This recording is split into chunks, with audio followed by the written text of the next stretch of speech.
Okay, picture this.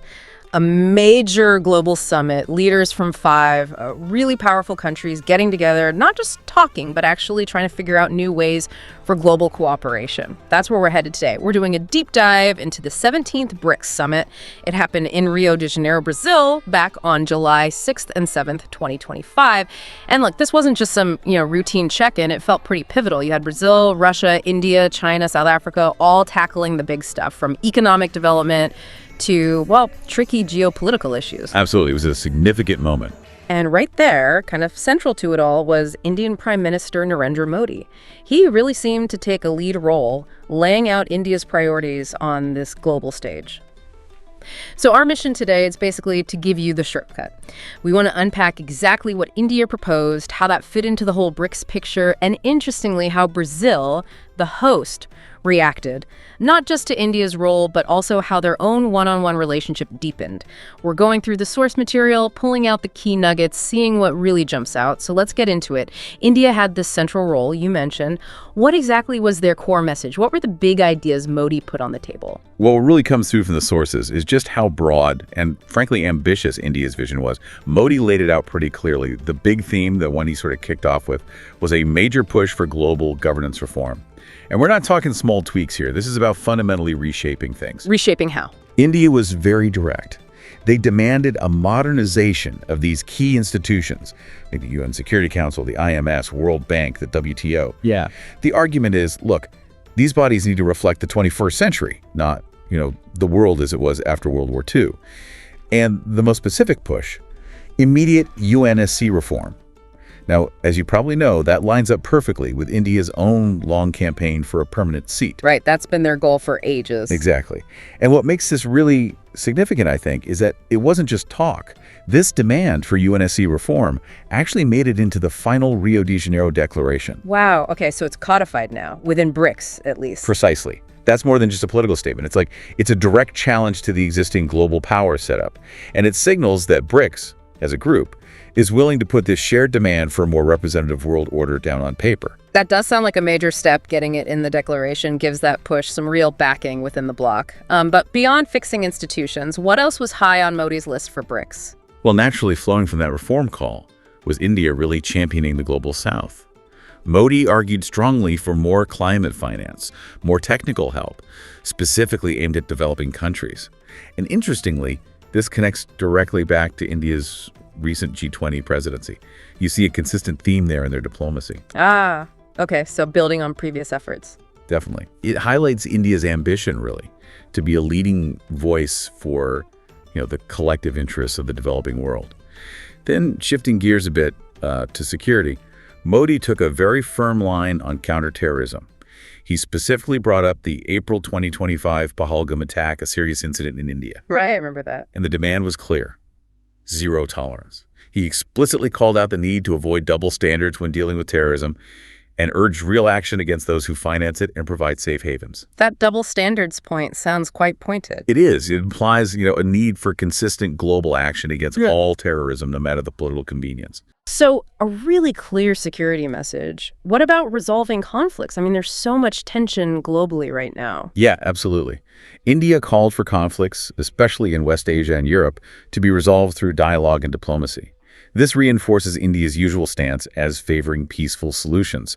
And they also stressed India's readiness to help out in those efforts, sort of positioning themselves as a potential mediator. Okay. And beyond the geopolitics, were there economic or tech proposals too? Oh, definitely. Quite a few, actually. Modi proposed that the BRICS New Development Bank, the NDB, should operate more on principles of being demand-based and focused on long-term stability. And interestingly, he suggested a greater focus on project grants, not just loans. This seems to signal a desire for more sustainable development finance within BRICS itself. Grants instead of just loans, that's a shift. It is. And he also suggested setting up a science and research repository, specifically for Global South countries. The idea is to boost homegrown research and innovation across the developing world, sort of fostering collective progress. Those sound like really practical, forward-thinking ideas. But, BRICS has diverse members. What's the biggest hurdle, do you think, in actually making some of these things happen? That's always a million-dollar question, isn't it? Implementation. I mean, the proposals are ambitious, but challenges remain.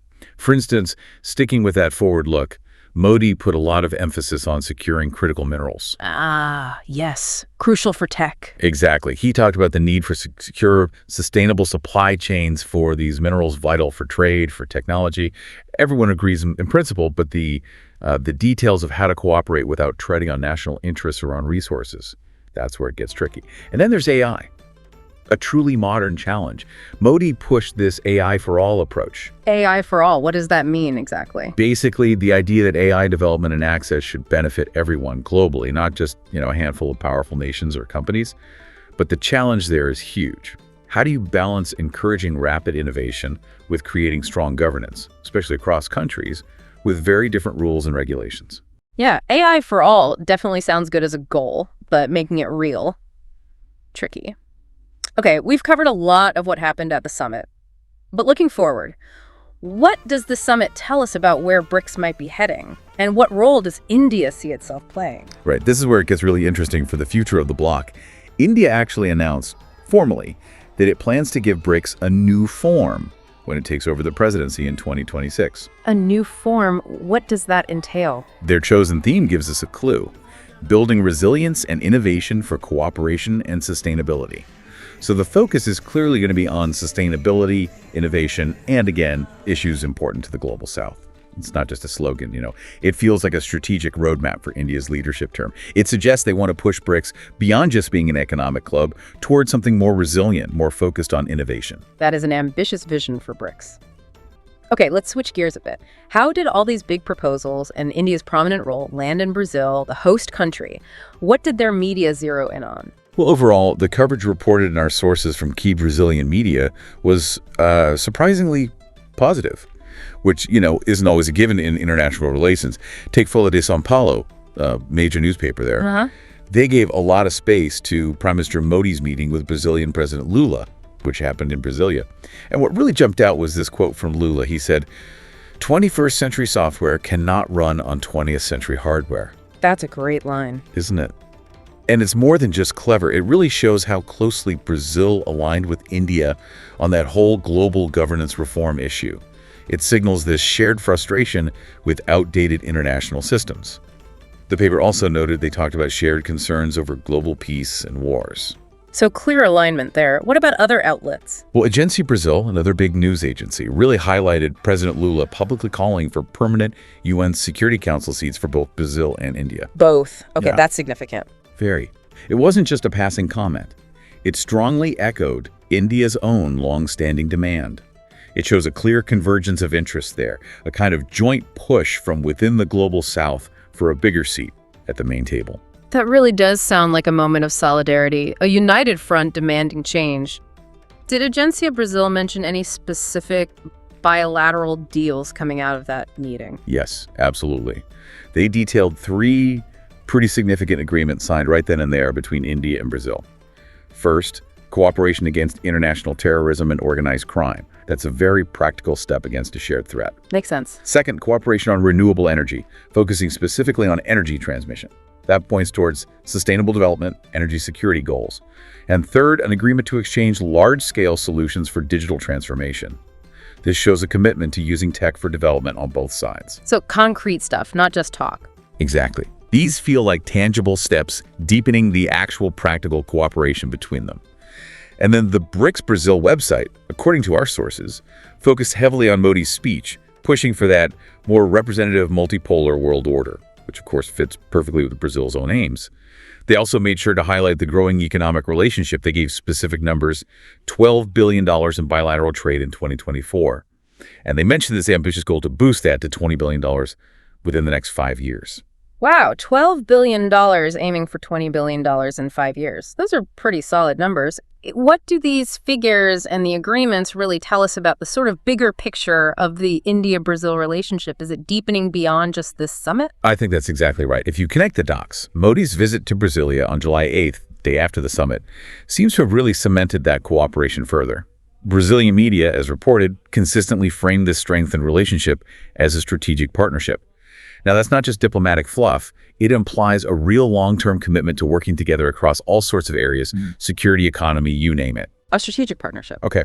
And you see this reflected in the trade numbers we just talked about. Yeah. For example, Brazil's exports to India hit $5.3 billion in 2024. And the key thing is the growth.